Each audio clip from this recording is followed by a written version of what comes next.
अस्सलाम वालेकुम। आपके बच्चे के नाक से अगर खून आता है, नकसीर फूटती है, तो आपने पैनिक नहीं होना, फौरी तौर पर आपने ये काम करने हैं। सबसे पहले आपने परेशान नहीं होना। आप जितना परेशान होंगे और जितना बच्चे को ज़्यादा परेशान करेंगे, ब्लीडिंग उतनी ज़्यादा होगी। बच्चे को आपने आराम से सीधा बैठाना है। सर आपने बच्चे का हल्का सा आगे को झुकाना है।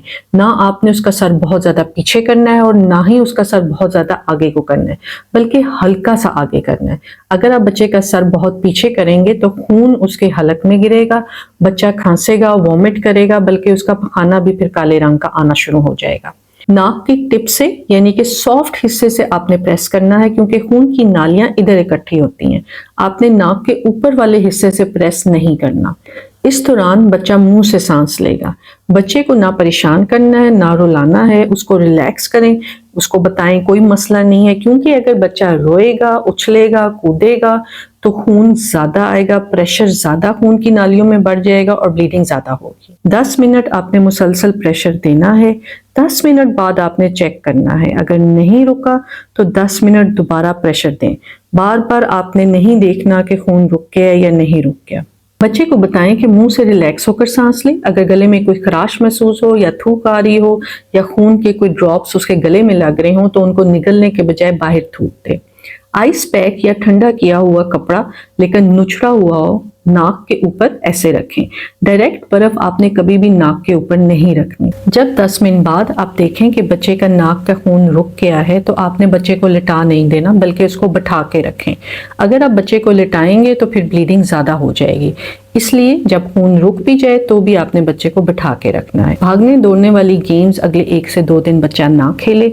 उसको समझाएं कि आपने नाक के अंदर अगर खून जमा हुआ है या कोई चीज़ आपको इरिटेट कर रही है तो उसको आपने नाक से खुरच खुरच कर साफ नहीं करना, और ना ही टिश्यू पेपर नाक में बार बार डालना है।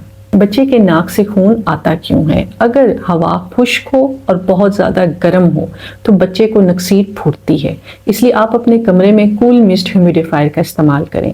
बच्चे के नाक में आप नॉर्मल सलाइन ड्रॉप्स डाल सकते हैं। फिर ऐसे बच्चे जिनको एलर्जी का मसला हो, दमे की शिकायत हो या बहुत ज़्यादा नज़ला जुकाम रहता हो, उनमें भी नकसीर बार बार फूटती है।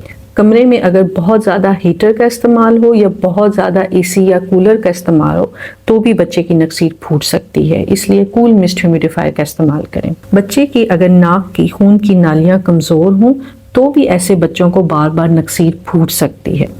चोट लगी हो तो भी बच्चे के नाक से खून आ सकता है, लेकिन अगर कोई और अलामात साथ में हैं, बच्चे के जिस्म के किसी और हिस्से से भी खून आ रहा है या बच्चे को नील पड़ते हो, तो फिर ये मसला सिर्फ नाक का नहीं है, बल्कि बच्चे को कोई खून की बीमारी है, इसलिए डॉक्टर को आपने ज़रूर दिखाना है। डॉक्टर को किन अलामात की सूरत में दिखाना है? अगर आपने 10-10 मिनट का 2 दफ़ा बच्चे के नाक पर प्रेशर दिया है और नाक की ब्लीडिंग अभी भी नहीं रुक रही तो आपने अपने बच्चे को डॉक्टर को दिखाना है। ब्लीडिंग अगर किसी चोट के बाद हो, यानी कि नाक को, सर को या जिस्म के किसी हिस्से को भी चोट लगे और उसके बाद ब्लीडिंग शुरू हो तो डॉक्टर को चेक करवाएं।